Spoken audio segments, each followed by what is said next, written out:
Hi, I'm Brian Gardner, and welcome to Speedball's how-to series on screen printing. The second method we're going to talk about is drawing directly on the screen with drawing fluid.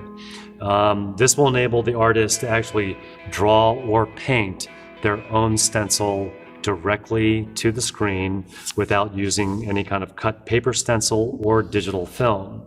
So what we're going to do is you need a few different materials.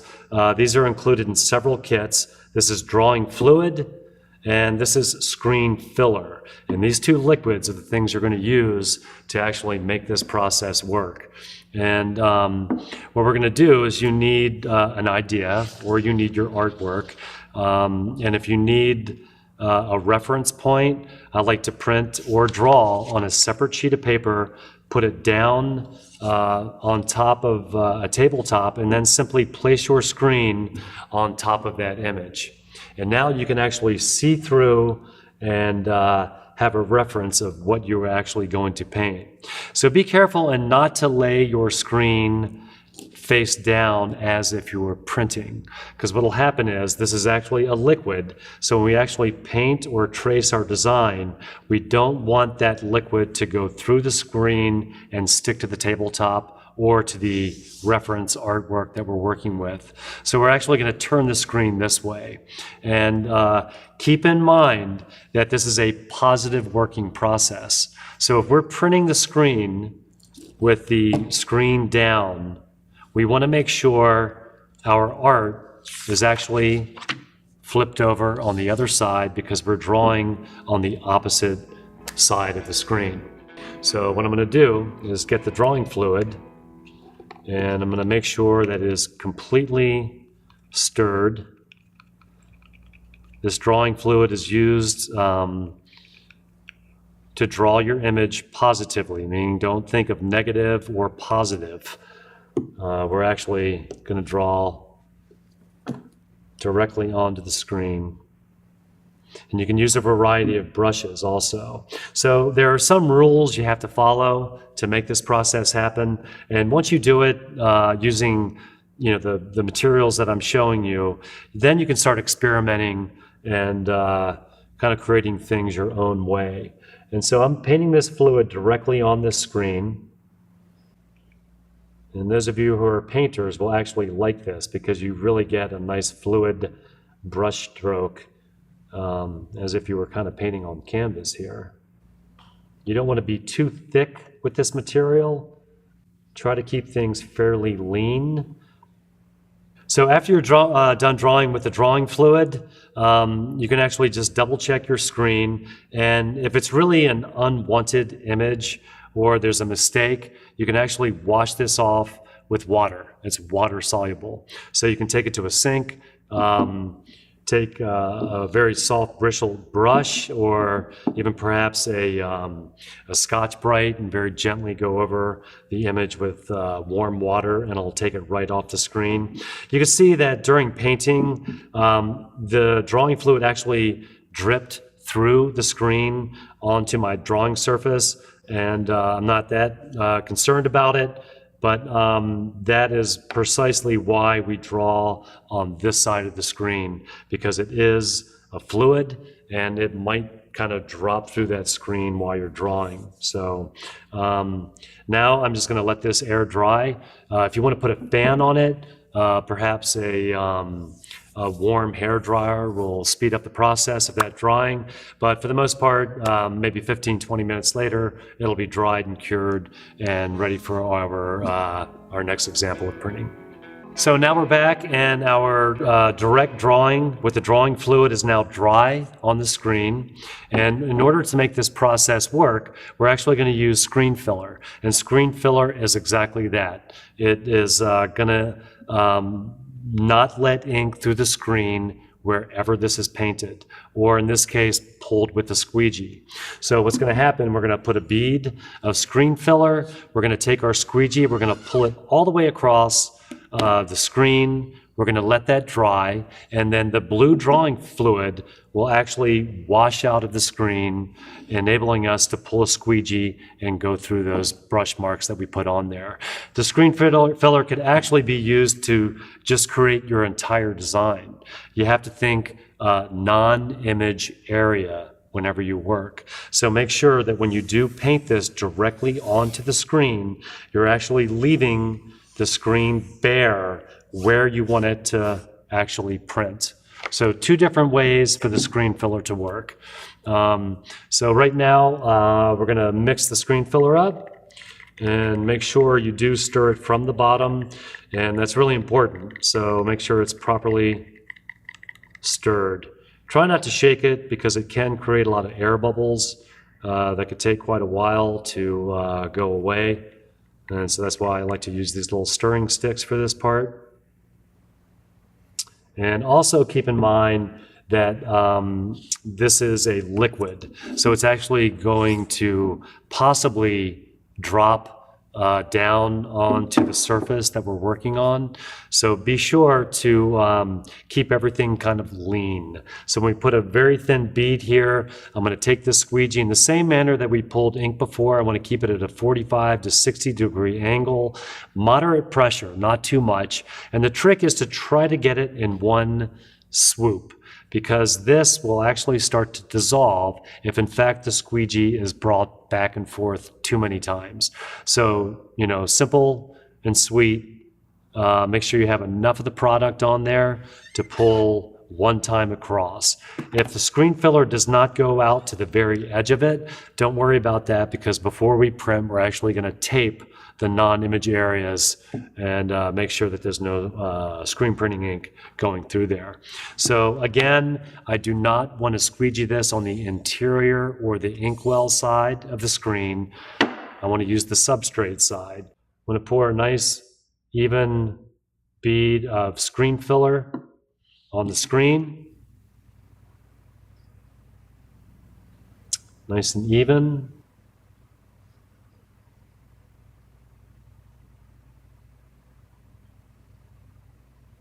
And I'm going to try to do this in one pull, and I want to about a couple pounds of pressure. Grab your squeegee in the middle, putting a uniform pressure all across that blade, and I'm actually going to pull it across. And just like ink, you want to make sure you get any kind of excess screen filler off of this blade and actually off of the screen as well. So what I like to do is just kind of bend the screen and sort of angle it into the jar. If it gets into the screen well, don't worry about that. That is going to wash off when we reclaim the screen or when we take this screen filler out. The screen filler actually is not water soluble. There's a remover that's going to remove it at the end of printing.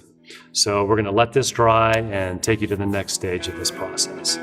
So now that our screen filler is dry, it's going to enable us to wash out the drawing fluid. And I've just come over to a regular small sink here. If you have a little nozzle on your sink that you're able to kind of wash it out like a shower, ultimately that would be the easiest and best way to do this. But in this case we don't. We just have a little single sink here. So I'm actually going to turn on cold water, and I do have a little sponge here that I'm going to use just the back of the sponge with the little Scotch-Brite piece, and I don't want to rub really hard. I'm just letting the water do the work, and I'm actually just using this sponge to bring the water back up to the image. And so the cool part about this is that that drawing fluid is water soluble, and eventually with a little bit of work in a couple minutes, it's going to wash all the way out. I do encourage you all to take your time when you do this, and don't get frustrated if it's not washing out really quickly, or if you decide to put a lot of pressure on it, you could actually damage the mesh of the screen. And so what I'm doing is working the entire image at the same time, meaning I'm not just concentrating down here, I'm just kind of working the entire image. I'm flipping the screen backwards and forwards. And when you no longer see any blue of the drawing fluid, you've pretty much washed it away. So what's left is the screen filler and the open mesh of your painterly mark that you put on there. And now you're ready to let this dry and we can start printing it. The next thing you want to do to prepare your screen for printing is actually line the interior of your screen with tape, just on the edges. You want half the tape to go on your screen and the other half of the tape to go on the wooden frame of your screen. And this is just going to keep things clean for when you go to print, and ink cannot travel between the screen and the frame. So we're actually just making a little barrier there to ensure that everything stays nice and clean during printing. And you're going to see when I flip this screen over that we're just going to make sure that any open screen has been covered by tape. And right now it looks like we're good. We don't need to prepare any tape on the outside. Our drawn image, or actually our screen filler, was squeegeed wide enough. For those of you who did not squeegee it wide enough and still have open screen toward the edges, just simply get tape and mask those areas out. Now, one thing I like to do when I am printing with a screen is actually print off contact. And you're like, well, what does that mean? Well, basically off contact means when I screen print, I'm going to have an inkwell and a bead of ink, and I'm actually going to pull this squeegee across. What happens is the mesh tends to want to stick to whatever you're printing on, and you actually want the screen to kind of pop up a little bit. So when you have pressure on your mesh, you're going to feel a little dip, and that little dip actually is pushing the screen down while you pull the ink across the image area. And you want that screen to pop back up. And so what I like to do is just tape a single coin. Nickels are good because they're a little compact and they're just like a perfect height for it. So right now, even though this is laying on a flat surface, I can actually push the screen a little bit and visually watch it kind of bounce back up. And that's what you're going to want. And when you're printing t-shirts or paper, if you look at the previous video, we talked about registration with paper. When we're doing shirts, it's kind of like a sort of a visual and sort of a guess. Depends on what kind of graphic you have. Usually the rule of thumb is you take 3 fingers and then start your graphic image on your t-shirt, but it's your shirt and you choose exactly where you want your graphic to go. I'm going to make sure that I do use fabric ink for this because I am printing a t-shirt, and I'm going to put a bead of fabric ink at one side of the screen, and then you're going to see that I'm going to take this rubber squeegee and I'm going to pull it across the screen with about 2 to 3 pounds of pressure, and I'm going to keep that squeegee at a 45 to 60 degree angle. And that's really going to enable the blade of the squeegee to make proper contact as the ink is pulled across. And of course, the screen filler is not going to allow the ink to pass through the mesh, only where the artwork is quote unquote open. And that's what you use the drawing fluid for. So when you're also printing, before I actually do this, when you're printing on paper, usually one pass is ample to get your impression on your paper. When you're printing in fabric, it's a little bit more porous. And I like to actually go over maybe 2 or 3 times per image that I'm pulling. And that's going to make make sure that I have enough ink that it's going to bury the color of the t-shirt and the graphic is going to really be strong. And that's really going to be a matter of pulling the ink several times across that screen. And try not to move your screen either. A lot of you will kind of have a double impression almost because your screen actually moved while you were printing. So it's really good to keep a firm hold on your screen as you're actually pulling it. Now, if you have a buddy, perhaps they can actually put some pressure on the screen and hold it down for you while you can pull it. But with this size screen, it's going to stay pretty much still. So I'm going to put a little pressure on the screen here, and I have my squeegee at roughly a 45-degree angle, and I'm going to pull it across. Before I actually print on my shirt, I actually just want to flood the screen with ink, with nothing underneath it. If you're nervous and it's your first time to print, you may want to print on a piece of newsprint, newspaper, or something a little cheaper to make sure that your image is what it wants to be. And now I'm going to pull this squeegee over the flood stroke, putting ample pressure on it. I'm going to take the rest of the ink that's on here and pull that across. So now, with the pressure of the squeegee, I'm pushing that ink through that open mesh, which is my drawn area. And I'm going to pull that a third time across this t-shirt. And hopefully that's enough ink to have transferred through. And it is. Very cool. So there's the image.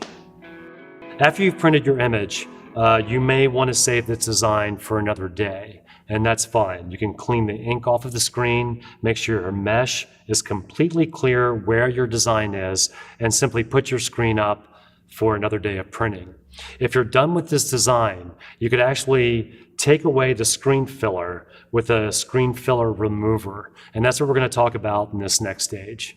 So now we're going to talk about reclaiming your screen, and that means basically returning your screen to its almost brand new state. And in order to remove this screen filler, we have to use something called Speedball's Speed Clean. And what we're going to do is apply Speed Clean either to a sponge, pour it directly on it, or you can actually use a spray bottle that's been filled with Speed Clean. And you're going to want to cover both sides of the screen. And so you can see I'm kind of quickly applying the liquid to the screen. And that will actually start sort of dissolving the screen filler. And I'm going to apply it once more to the front and the ink side. And then we're going to let this sit for 3 to 5 minutes. After you've waited 3 to 5 minutes, you want to get in there and actually scrub the screen again. And at this point, you want to make sure that you go all the way out to the edge of the screen and flip it over and hit the substrate side of the screen. And I like to kind of go in circular motions to make sure that I'm really getting into that mesh and dissolving the screen filler. And I'm going to turn it back over to the other side, and I can see right now that the screen filler is starting to actually fall out of the screen. I will say that it's best to do this as soon as you know you're not going to use this design anymore. The longer you let this screen filler sit on your screen, the more difficult it is to get out. I'm going to turn it over again. I'm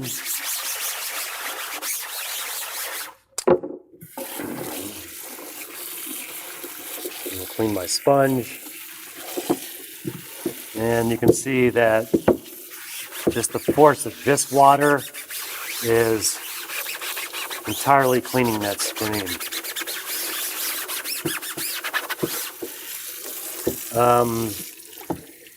I did just put it on hot water. If you use hot water, it does help get the screen filler out a little bit more.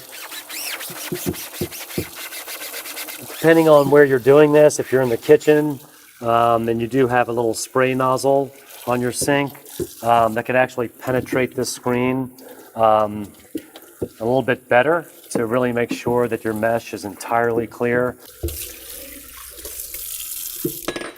So the screen filler remover is actually a kind of a salt-based product. So you want to make sure that you do cover your hands with a pair of gloves. And there you go. Nice clean screen. So one more thing I wanted to talk to you about is the setting of your image on a t-shirt. So the fabric ink, when it's dry, it's better to heat set it so that it will not come off in the wash.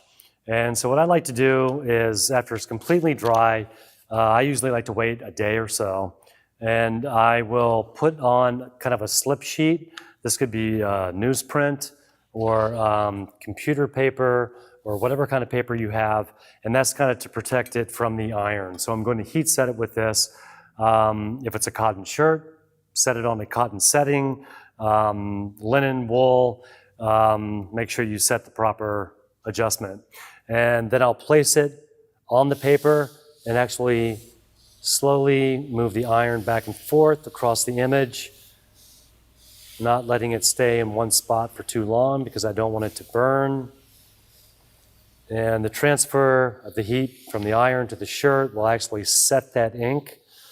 And usually after about a minute or two, the ink will definitely be cured. Thanks for watching.